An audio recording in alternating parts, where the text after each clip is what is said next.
Gig workers may be better entrepreneurs. A gig worker is someone who is an independent contractor and takes on short-term contracts for multiple companies.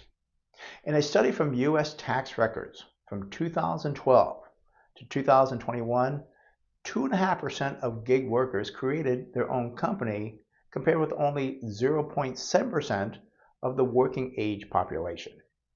Reasons that were submitted for this was they had the flexibility to start a business compared to someone working at a company for 40 hours a week.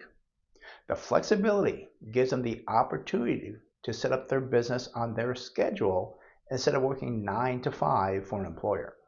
It was also discovered that the average age of gig workers that started their own company was 38 years old, which compared to non-gig workers at 41 years old.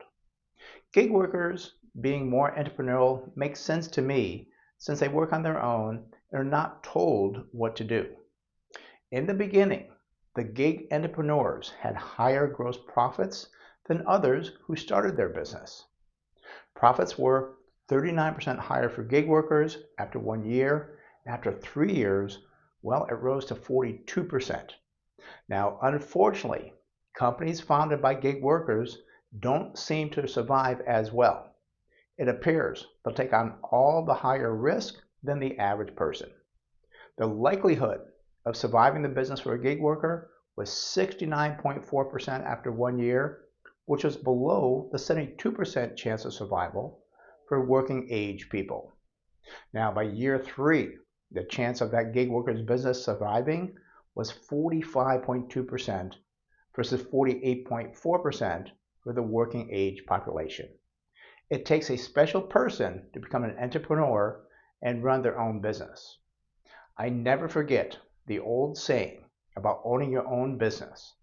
The best thing is you can set your own hours between 7 in the morning and 7 at night. And I gotta tell you, even that, well, that might be generous. I think it's even more than that.